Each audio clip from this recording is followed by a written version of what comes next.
अद्वैत वनात राहत असताना बरीच पायपीट केल्यानंतर तहान भुकेने व्याकुळ झालेले पांडव थकून भागून एका झाडाच्या सावलीत बसले.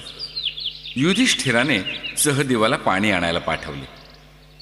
सहदेवाला थोड्याच अंतरावर निर्मळ पाण्याचं एक सुंदर सरोवर दिसलं. पाण्याला स्पर्श करणार एवढ्यात त्याच्या कानावर शब्द आले. थांब, पाण्याला स्पर्श करू नकोस. हे सरोवर माझ्या मालकीचे आहे. माझ्या परवानगीशिवाय याचे पाणी पिण्याचा प्रयत्न करणारा तात्काळ मृत्यू पावतो. प्रथम माझ्या प्रश्नांची योग्य उत्तर दे, तरच तुला पाणी पिण्याची अनुज्ञा मिळेल.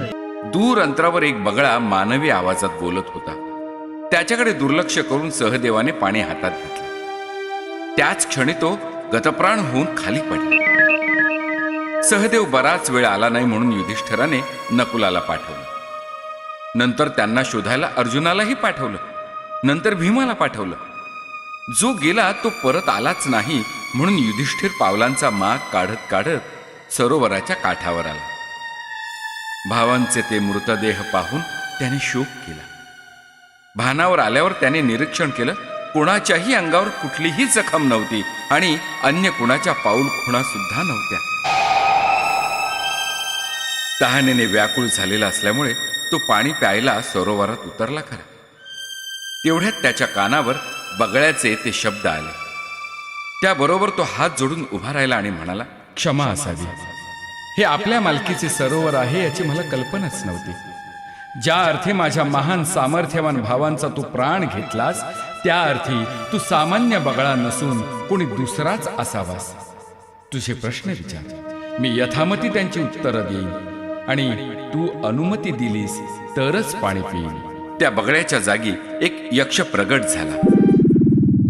त्याने युधिष्ठिराला व्यवहार, नीती, धर्म आणि तत्वज्ञान इत्यादींवर अनेक कूट प्रश्न विचारले. युधिष्ठिराने सर्व प्रश्नांची समर्पक उत्तरं दिली. यक्ष प्रसन्न होऊन म्हणाला, मी तुझ्या भावापैकी एकाला जिवंत करेन. कोणाला जिवंत करायचे ते तू सांग. बोल.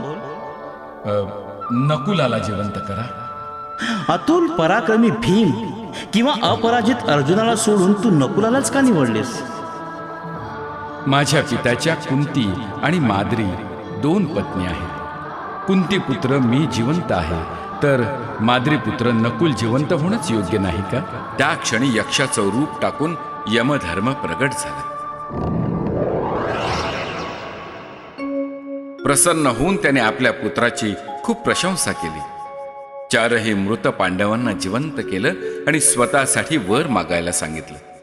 तेव्हा युधिष्ठिर म्हणाला, आम्हाला अज्ञातवासाच्या काळात कोणीही ओळखू नये असा वर द्या. यमाने आनंदाने तसा वर दिला आणि अज्ञातवासाचा काळ विराटाच्या नगरीत व्यतीत करण्याची सूचना देऊन यम अदृश्य झाला.